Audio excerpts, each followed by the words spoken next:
بسم الله الرحمن الرحيم. الله ولي الذين آمنوا يخرجهم من الظلمات إلى النور والذين كفروا أولياؤهم الطاغوت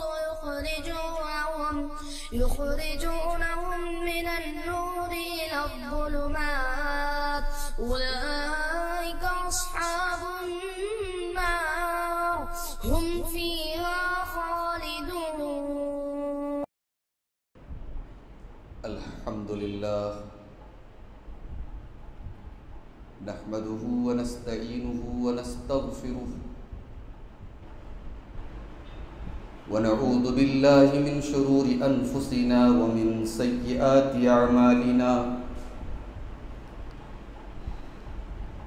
من يهده الله فلا مضل له ومن يضلل فلا هادي له. وأشهد أن لا إله إلا الله وحده لا شريك له وأشهد أن محمدًا عبده ورسوله. يا أيها الذين آمنوا اتقوا الله حق تقاته ولا تموتن إلا وأنتم مسلمون. يا أيها الناس اتقوا ربكم الذي خلقكم من نفس واحدة وخلق منها زوجها وبث منهما رجالا كثيرا ونساء واتقوا الله الذي تساءلون به والأرحام إن الله كان عليكم رقيبا. يا أيها الذين آمنوا اتقوا الله وقولوا قولا سديدا يصلح لكم أعمالكم ويغفر لكم ذنوبكم ومن يطع الله ورسوله فقد فاز فوزا عظيما. أما بعد فإن خير الحديث كتاب الله وخير الهدي هدي محمد صلى الله عليه وسلم وشر الأمور محدثاتها وكل محدثة بدعة وكل بدعة ضلالة وكل ضلالة في النار. أعوذ بالله من الشيطان الرجيم. بسم الله الرحمن الرحيم. الحمد لله رب العالمين الرحمن الرحيم مالك يوم الدين إياك نعبد وإياك نستعين اهدنا الصراط المستقيم صراط الذين أنعمت عليهم غير المغضوب عليهم ولا الضالين آمين. محترم حاضرین، بزرگوں اور دوستوں، ماں اور بہنوں، پیارے بچوں، بیجاپور کی سرزمین پر رمضان کے مبارک مہینے میں تراویح کے بعد قرآن کی آیتوں کی تفسیر کے لیے 8 سال کے بعد 2014 کے بعد ایک بار پھر آپ کے سامنے 2022 میں آج پہلی تراویح کے بعد میں آپ کے سامنے حاضر ہوں، اور انشاءاللہ اگر اللہ تعالیٰ نے توفیق دی تو پورے قرآن کی تفسیر آپ کے سامنے بیان کی جائے گی۔ آج ہم قرآن کریم کے پہلے پارے کی سلیکٹڈ آیتیں، منتخب آیتوں کی تفسیر آپ کے سامنے بیان کریں گے۔ قرآن کریم کا آغاز ہوتا ہے سورۃ الفاتحہ سے۔ فاتحہ کا مطلب ہوتا ہے بگننگ، شروعات۔ سورہ فاتحہ سے قرآن کی اسٹارٹنگ ہو رہی ہے، قرآن کا آغاز ہو رہا ہے۔ سورہ فاتحہ کے شروع میں ہم کہتے ہیں بسم اللہ الرحمن الرحیم، شروع اللہ کے نام سے جو بے حد مہربان اور بہت رحم والا ہے۔ اب ایک سوال یہ ہے کہ بسم اللہ الرحمن الرحیم یہ سورۃ الفاتحہ کی ایک آیت ہے، یہ الگ سے ایک آیت ہے؟ اس بارے میں علماء کا اختلاف ہے۔ کچھ علماء یہ کہتے ہیں کہ سورہ فاتحہ یہ الگ سے ایک آیت ہے جو سورہ توبہ کو چھوڑ کر کے قرآن کی باقی 113 سورتوں کے شروع میں جس کو شامل کیا گیا۔ کچھ علماء یہ کہتے ہیں کہ نہیں، سورہ فاتحہ کا ایک جز ہے، سورہ فاتحہ کی ایک آیت ہے بسم اللہ الرحمن الرحیم۔ لیکن زیادہ جو مضبوط بات معلوم ہوتی ہے دلیل کے اعتبار سے وہ یہ ہے کہ سورہ فاتحہ کے شروع میں ہمیں بسم اللہ الرحمن الرحیم پڑھنا ضروری ہے، کمپلسری ہے، مگر یہ سورہ فاتحہ کی ایک آیت نہیں ہے۔ دلیل کیا ہے؟ صحیح مسلم کی ایک حدیث ہے، حضرت ابو ہریرہ کہتے ہیں کہ اللہ کے رسول صلی اللہ علیہ وسلم نے فرمایا کہ اللہ تعالیٰ فرماتا ہے، یعنی حدیث قدسی ہے، اللہ کے رسول کہتے ہیں کہ اللہ تعالیٰ فرماتا ہے قسمت الصلاۃ بینی و بین عبدی، میں نے سورہ فاتحہ کو اپنے اور اپنے بندے کے درمیان تقسیم کر دیا ہے، ڈیوائڈ کر دیا ہے۔ سورہ فاتحہ کو میں نے 2 حصوں میں ڈیوائڈ کر دیا ہے، آدھی میری ہے، آدھی میرے بندے کی۔ کون کہہ رہا ہے؟ اللہ تعالیٰ کہہ رہا ہے۔ فَإِذَا قَالَ الْعَبْدُ الْحَمْدُ لِلَّهِ رَبِّ الْعَالَمِينَ، جب بندہ یہ کہتا ہے کہ الحمدللہ رب العالمین، تب اللہ تعالیٰ کہتا ہے حمدنی عبدی، میرے بندے نے میری تعریف بیان کی۔ جب بندہ کہتا ہے الرحمن الرحیم، تب اللہ کہتا ہے اثنا علی عبدی، میرے بندے نے میری ثنا کی، میری تعریف کی۔ جب بندہ کہتا ہے مالک یوم الدین، تب اللہ کہتا ہے مجدنی عبدی، میرے بندے نے میری بزرگی، میری بڑائی بیان کی۔ غور کیجیے، حدیث بتا رہی ہے کہ اللہ تبارک و تعالی سورہ فاتحہ کی پہلی آیت الحمدللہ رب العالمین کو قرار دے رہا ہے۔ اور ایک پوائنٹ اور نوٹ کیجیے کہ اس حدیث میں اللہ تبارک و تعالی نے، یہ حدیث قدسی ہے، اللہ تعالیٰ فرما رہا ہے، اللہ تعالیٰ نے سورہ فاتحہ کو صلاۃ کہا ہے، نماز کہا ہے۔ سورہ فاتحہ کا ایک نام نماز بھی ہے۔ کیوں؟ کیونکہ بغیر سورہ فاتحہ کی کوئی نماز نہیں۔ اللہ کے رسول صلی اللہ علیہ وسلم نے کلیئر کر دیا کہ جو آدمی سورہ فاتحہ کے بغیر نماز پڑھے فہی خداج، اس کی نماز انکمپلیٹ ہے، اس کی نماز ادھوری ہے، چاہے وہ امام ہو، چاہے وہ مقتدی ہو، چاہے وہ فرض نماز ہو، چاہے وہ نفل نماز ہو، چاہے وہ جنازے کی نماز ہو، ہر نماز کے لیے سورہ فاتحہ کمپلسری، کیونکہ سورہ فاتحہ کا ایک نام ہی ہے الصلاۃ، اس کو صلاۃ کہا گیا، اس کو نماز کہا گیا۔ سورہ فاتحہ کا نام ام الکتاب بھی، قرآن کی ماں۔ کیوں؟ کیونکہ قرآن کا سبجیکٹ ہے توحید۔ بھئی ہر کتاب کا ایک سبجیکٹ ہوتا ہے، ایک ٹاپک ہوتا ہے، ایک موضوع ہوتا ہے۔ کوئی پوچھے کہ قرآن کا سبجیکٹ کیا ہے، قرآن کس موضوع کی کتاب ہے، تو جواب ہے توحید، اور سورہ فاتحہ کے اندر اسی توحید کو بیان کیا گیا ہے۔ آئیے سورہ فاتحہ کی آیات پر غور کرتے ہیں۔ بسم اللہ الرحمن الرحیم کا ترجمہ تو آپ سمجھ گئے، شروع اللہ کے نام سے جو بڑا مہربان نہایت رحم والا ہے۔ الحمدللہ رب العالمین، تمام تعریفیں اللہ کے لیے ہے جو ساری کائنات کا، سارے جہانوں کا رب ہے۔ عالمین عالم کی جمع ہے، عالم کے معنی دنیا۔ یہاں یہ نہیں کہا گیا کہ اللہ دنیا کا رب ہے، یہاں یہ نہیں کہا گیا کہ Allah is the lord of the world, Allah world کا، دنیا کا رب ہے، اللہ عالمین کا رب ہے۔ عالمین کا مطلب کئی دنیا، دنیا کی جمع، عالم کی جمع ہے عالم۔ بھئی دنیا، ایک تو دنیا یہ ہے جو ہم دیکھ رہے ہیں، اور اس جیسی نہ جانے کتنی دنیا ہے، کتنے عالم ہے کائنات میں۔ جانوروں کی الگ دنیا ہے، جمادات کی الگ دنیا ہے، پرندوں کی الگ دنیا ہے، جنات کی الگ دنیا ہے۔ تو اللہ صرف ہمارے عالم کا رب نہیں ہے، اللہ سارے عالم کا رب ہے، رب العالمین ہے۔ اللہ اکبر، اللہ کا انٹروڈکشن کرا رہی ہے سورہ فاتحہ۔ تمام تعریفیں اس اللہ کے لیے ہیں جو رب العالمین ہے، الرحمن الرحیم، جو بڑا مہربان ہے، بہت مہربان ہے، بہت رحم والا ہے۔ رحمان بھی مبالغہ کا صیغہ، رحیم بھی مبالغہ کا صیغہ، دونوں رحمت سے بنا ہے. رحمان کا مطلب بھی بہت زیادہ رحم کرنے والا اور رحیم کا مطلب بھی بہت زیادہ رحم کرنے والا. لیکن ہاں رحمان اور رحیم میں ایک فرق ہے. اللہ تعالی رحمان سب کے لیے، رحیم سب کے لیے نہیں. ایک تو اللہ تعالیٰ کی رحمت عام ہے. بھائی بارش ہوتی ہے، جو گنہگار ہیں ان کے لیے بھی ہوتی ہے، جو نیک ہیں ان کے لیے بھی ہوتی ہے. زمین سے سبزہ نکلتا ہے، زمین سے کھیتی اگتی ہے. ایسا تو نہیں ہے نمازی اپنے کھیت میں اناج بوئے تو اناج نکلے گا اور بے نمازی اگر اناج کا کھیت بوئے تو اس کے کھیت میں کچھ اور نکلے گا. ایسا تو نہیں. رحمت عام ہے. تو ایک اللہ تعالیٰ کی رحمت کامن ہے، جنرل ہے، اور ایک اللہ تعالیٰ کی رحمت اسپیشل ہے. تو رحمان میں وہ کامن والی رحمت ہے اور رحیم میں وہ اسپیشل والی رحمت ہے جو قیامت کے دن ہوگی اور صرف پہلے ایمان کے لیے.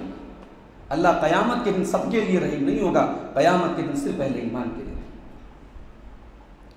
مالک یوم الدین، وہ بہت مہربان ہے، بہت رحمت والا ہے.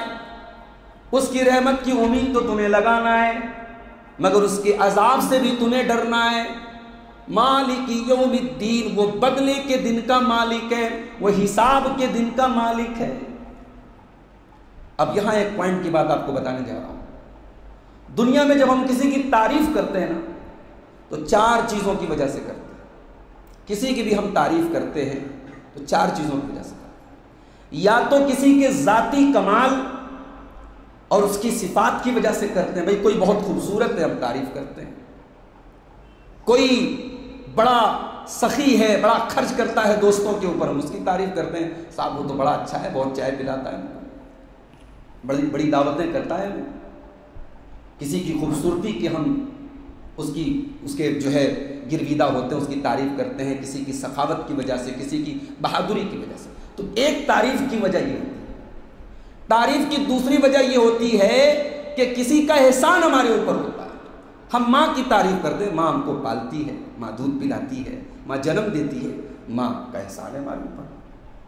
باپ کی تعریف کرتے ہیں، باپ کا احسان ہے ہمارے اوپر. بھائی کی تعریف کرتے ہیں، بھائی کا احسان ہوتا ہے ہمارے اوپر.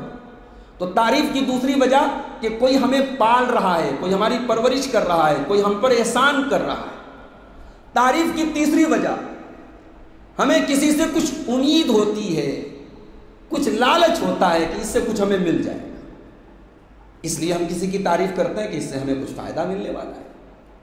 اور تعریف کی چوتھی وجہ ہم کبھی کبھی ڈر اور خوف کی وجہ سے بھی کسی کی تعریف کرتے ہیں. اس لیے تعریف کرتے ہیں، اس کا ڈر ہے، تعریف نہیں کریں گے وہ ناراض ہو جائے.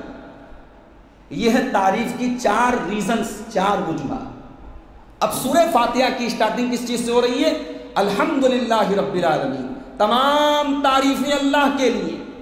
اب کوئی پوچھ سکتا ہے بھئی تمام تعریفیں اللہ کے لیے کیوں؟ تو آگے ریزن بتائی گئی، آگے دلیل دی گئی. اس لیے کہ وہ اللہ ساری کائنات کا رب ہے. جب دنیا میں کسی ایک احسان کی وجہ سے ہم کسی کی تعریف کرتے ہیں تو اس اللہ کے تو قدم قدم پر، ہماری ہر ایک سانس پر، ہمارے ہر دل کی ہر دھڑکن پر اس کا احسان ہے. یہی رمضان کا مہینہ تھا. پچھلے سال رمضان میں بہت سارے لوگ ہمارے درمیان تھے. اس سال ہمارے درمیان وہ نہیں اللہ کو پیارے ہو چکے ہیں. یہ اللہ کی کتنی بڑی نعمت ہے کہ اس نے ہمیں ایک اور رمضان کا موقع دے دیا. ہماری زندگی میں ایک اور رمضان آ گیا. کتنے اللہ کے بندے اللہ کو پیارے ہو چکے اور ہمیں اللہ کی بارگاہ میں تراویح پڑھنے کا ایک اور موقع مل رہا ہے، روزہ رکھنے کا ایک اور موقع مل رہا ہے. جب ہم کسی کے ایک احسان پر اس کی تعریف کرتے ہیں تو اس اللہ کی تعریف کیوں نہ کریں جو ہمارا رب ہے، جو کھلاتا ہے، جو پلاتا ہے، جو ہماری دل کی دھڑکنوں کا مالک ہے، جو ہماری سانسوں کا مالک ہے. الرحمن الرحیم. دنیا میں ہم کسی کی ایک خوبی کی وجہ سے اس کی تعریف کرتے ہیں. ہم اس اللہ کی تعریف کیوں نہ کریں جو رحمان ہے، جو رحیم ہے، جو ساری خوبیوں کا مالک ہے، جو رحمت والا ہے، جو ارحم الراحمین ہے، جس کی خوبیاں اور جس کی صفات ختم ہونے والی نہیں ہیں، جس کے سارے نام پیارے ہیں، جس کی ساری صفات پیاری ہیں. دنیا میں ہم کسی کی امید میں اور کسی کی طمع میں، کسی سے فائدے کی لالچ میں ہم اس کی تعریف کرتے ہیں. اس اللہ جو رحمان ہے، جو رحیم ہے، اس کی رحمت کی امید میں بھی ہم اس کی تعریف کرتے ہیں. اور مالک یوم الدین سے یہ سبق ملا کہ ہم اس اللہ کے عذاب سے بھی ڈرتے ہیں، اس کے بدلے سے بھی ڈرتے ہیں، اس لیے جب اللہ کی تعریف کرتے ہیں تو تعریف کی جو 4 ریزنز ہیں، جو 4 وجوہات ہیں، وہ سورہ فاتحہ کے اندر اکٹھا کرتے ہیں۔ اس کے بعد ہم کہتے ہیں ایاک نعبد و ایاک نستعین، اے اللہ ہم تیری ہی عبادت کرتے ہیں اور تجھ ہی سے مدد مانگتے ہیں۔ جیسے انگوٹھی میں نگینہ ہوتا ہے، سورہ فاتحہ کا نگینہ یہ آیت ہے، سورہ فاتحہ کے بالکل مڈل میں ہے یہ آیت، الحمدللہ رب العالمین الرحمن الرحیم مالک یوم الدین۔ 3 آیتیں ہو گئی، سورہ فاتحہ میں ٹوٹل 7 آیتیں، اب یہ 3 آیتیں ہو گئی، اب بیچ میں ایاک نعبد و ایاک نستعین یہ 4تھی آیت ہے۔ اس کے بعد اہدنا الصراط المستقیم صراط الذین انعمت علیہم غیر المغضوب علیہم ولا الضالین۔ 3 آیتیں آگے ہیں، 3 آیتیں پیچھے، بیچ میں یہ ایاک نعبد و ایاک نستعین۔ اس میں ہم کیا کرتے ہیں؟ اللہ کے سامنے توحید کا اقرار کرتے ہیں، اے اللہ ہم تیری ہی عبادت کرتے ہیں اور تجھ ہی سے مدد طلب کرتے ہیں۔ بہت سارے لوگ اس غلط فہمی کے شکار ہیں، صاحب یہ لوگ وسیلہ نہیں مانتے، ان کے یہاں وسیلہ نہیں ہے، اللہ کی قسم ہم وسیلہ مانتے ہیں۔ کون سا وسیلہ؟ جو جائز وسیلہ ہے، جو قرآن و سنت سے ثابت وسیلہ ہے، اور سورہ فاتحہ کے اندر ہم نے 2 چیزوں کا وسیلہ لگایا، 2 چیزوں کا وسیلہ، اور علامہ ابن تیمیہ نے لکھا ہے کہ ان 2 چیزوں کا وسیلہ جو لگا لے اس کی دعا رد نہیں ہوتی۔ ایک تو ہم نے اللہ کی صفات کا وسیلہ، اللہ کے ناموں کا وسیلہ لگایا، ہم سورہ فاتحہ کے اندر دعا کر رہے ہیں اور دعا کے پہلے ہم اللہ کی تعریف بیان کر رہے ہیں، اللہ کی صفات بیان کر رہے ہیں، اس کی رحمت کا تذکرہ کر رہے ہیں، اس کی ربوبیت کا تذکرہ کر رہے ہیں، اس کے مالک یوم الدین ہونے کا تذکرہ کر رہے ہیں۔ پہلا وسیلہ ہم نے لگایا اللہ کی صفات کا، اور دوسرا وسیلہ ہم نے اللہ تعالیٰ کی عبودیت کا لگایا کہ اے اللہ ہم تیرے بندے ہیں، تیرے محتاج ہیں، ایاک نعبد و ایاک نستعین، ہم عبادت کرتے ہیں تو تیری کرتے ہیں، سر جھکاتے ہیں تو تیری بارگاہ میں جھکاتے ہیں، مدد مانگتے ہیں تو تجھ سے مانگتے ہیں۔ ایک سوال اور، جب ہم نے ایاک نعبد کہہ دیا کہ اے اللہ ہم تیری ہی عبادت کرتے ہیں، تو آگے وَإِيَّاكَ نَسْتَعِينُ کہنے کی کیا ضرورت تھی؟ جب ہم نے عبادت کے بارے میں کہہ دیا کہ اللہ ہم صرف تیری عبادت کرتے ہیں، تو مدد طلب کرنا بھی تو عبادت ہے، اس کو الگ سے کیوں کہا گیا وَإِيَّاكَ نَسْتَعِينُ؟ اس میں نقطہ یہ ہے کہ اے اللہ ہم تیری ہی عبادت کرتے ہیں، مگر تیری عبادت کرنے کے لیے بھی ہم تیرے محتاج ہیں، تیری مدد کے محتاج ہیں۔ اللہ ہماری یہ اوقات نہیں ہے کہ تیرے سجدے کا حق ادا کر سکے، تیری عبادت کا حق ادا کر سکے۔ اللہ ہم کمزور ہیں، تو ہماری مدد کر کے ہم تیری عبادت کر سکیں۔ ایاک نعبد، اے اللہ ہم تیری ہی عبادت کرتے ہیں، و ایاک نستعین، اور اس عبادت کرنے میں بھی ہم تیری مدد چاہتے ہیں۔ اسی لیے اللہ کے نبی نے حضرت معاذ بن جبل کو بڑی پیاری دعا سکھائی تھی، کہا تھا کہ اے معاذ ہر فرض نماز کے بعد تم یہ دعا ضرور پڑھنا، اور میں امید کرتا ہوں کہ آپ کو وہ دعا یاد ہوگی۔ اللہم اعنی علی ذکرک و شکرک و حسن عبادتک۔ بڑی پیاری دعا ہے، ہر فرض نماز کے بعد یہ دعا ضرور پڑھیں۔ کیا مطلب ہے اس دعا کا؟ اے اللہ تو میری مدد فرما اپنے ذکر کے اوپر، اپنے شکر کے اوپر، اور اپنی عبادت بہترین طریقے سے کرنے پر تو میری مدد فرما۔ تو اللہ کی عبادت کرنے کے لیے ہم اللہ کی مدد۔ اب اس کے بعد بندہ دعا کر رہا ہے، اہدنا الصراط المستقیم، اے اللہ تو ہم کو صراط مستقیم کی ہدایت فرما، تو ہم کو سیدھے راستے پر چلنے کی توفیق عطا فرما۔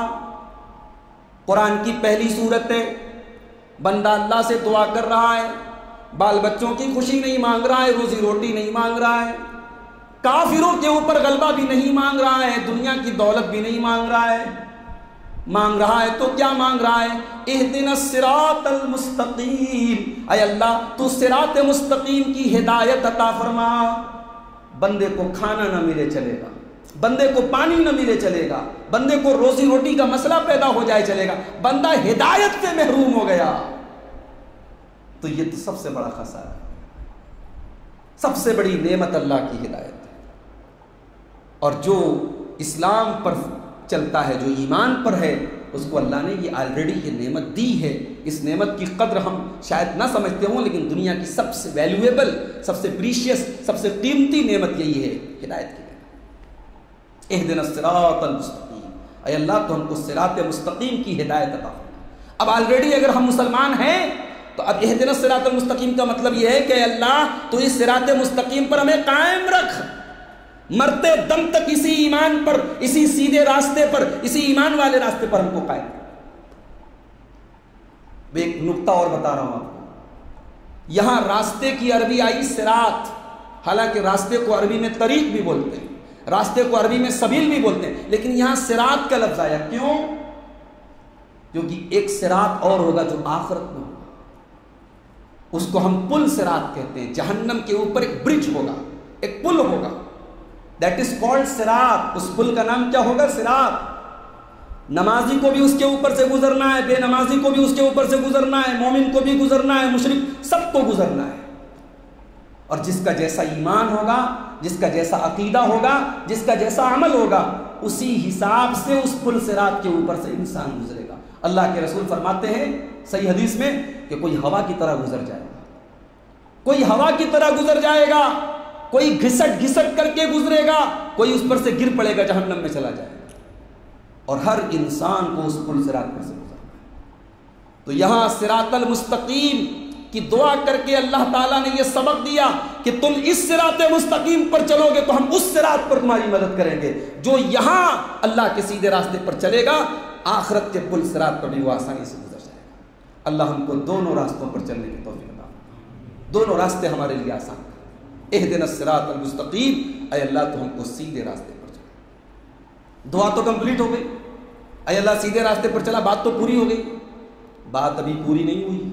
صراط الذین انعمت علیہم، اے اللہ تو ہمیں ان کے راستے پر چلا جن پر تو نے انعام کیا ہے. اے اللہ تو ہمیں ان کے طریقے پر چلا جن کے اوپر تیرا انعام ہوا ہے. کن کے اوپر انعام ہوا ہے؟ سورہ نساء اٹھاؤ، اللہ نے فرمایا وَمَن يُطِعِ اللَّهَ وَالرَّسُولَ فَأُولَٰئِكَ مَعَ الَّذِينَ أَنْعَمَ اللَّهُ عَلَيْهِمْ مِنَ النَّبِيِّينَ وَالصِّدِّيقِينَ وَالشُّهَدَاءِ وَالصَّالِحِينَ. 4 کیٹیگری اللہ نے بیان کی جن پر اللہ کا انعام ہوا ہے: انبیاء، صدیقین، شہداء اور صالحین. یہ 4 کیٹیگریز ہیں، یہ 4 گروپس آف پیپل ہیں، یہ 4 طریقے کے لوگ ہیں جن پر اللہ نے انعام کیا.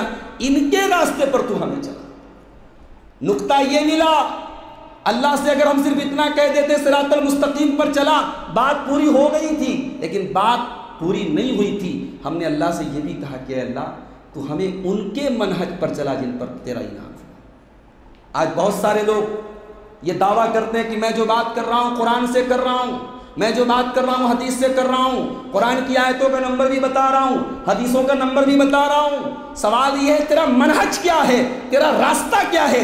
تو نے قرآن کی جو ایکسپلینیشن بیان کی، تو نے حدیث کا جو مطلب بتایا، کیا اس منہج پر صحابہ چلے؟ کیا اس منہج پر سلف صالحین چلے؟ کیا صراط الذین انعمت علیہم ہے وہ؟ کیا وہ ان لوگوں کا راستہ ہے جن پر اللہ کا انعام ہوا؟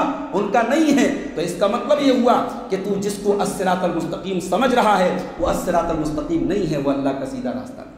لہٰذا قرآن و سنت کو ہمیں صحابہ کرام کے منہج کے مطابق فالو کرنا ہے.